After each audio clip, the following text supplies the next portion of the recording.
Gilligan's Island aired for 3 seasons on CBS in the 60s. During its run, critics seemed to enjoy putting the show down, never realizing that while maybe it was a bit trite and insignificant, it was also a great escape.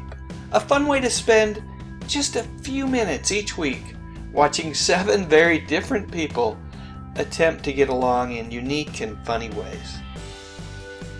While critics hated it, the television audience loved it.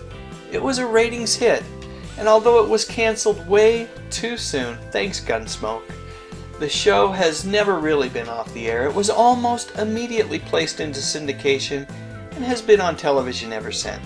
At this point, it has been around for more than half a century. Holy coconut pie, Batman, that is pretty darn amazing. So I guess it makes sense that over the years the cast members would receive their fair share of correspondence. But you'll never guess which member has received the most. At least I didn't. My guess would have gone to one of these two, either Bob Denver because it was his island after all, or Tina Louise because she was, well, how do you put it? Let's just say because she's Tina Louise. And these two were the biggest stars of the show when it initially premiered. However, as I've already stated, neither of these two received the most messages from fans. Instead, that honor goes to Dawn Wells' wholesome country girl Marianne Summers. Here's what she told Parade magazine a few years back. Begin quote, "I got the most fan mail because I think little boys don't sit down and write to Gilligan. Little girls write.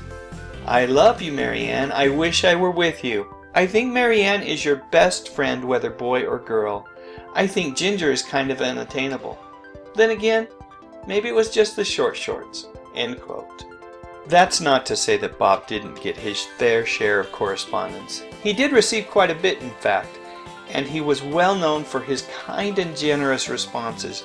In fact, one of my channel subscribers, Chaw5, commented on his experience writing to Bob. He said, begin quote, "When I was a kid back in the 70s, I used to watch reruns of Gilligan's Island in syndication. Then, the show was taken off our local channel and replaced with a game show or something. I was heartbroken. My mom and dad suggested I write a letter to the people in charge and let them know how I felt, which I did. And somehow, my letter got to Bob Denver himself, and he actually answered it. It was an actual handwritten letter with his signature that was very warm and friendly, thanking me for writing and for watching the show and explaining how TV shows would often get canceled at some point. And then again, he thanked me for watching Gilligan's Island and wished me all the best." End quote. Wow. Just wow.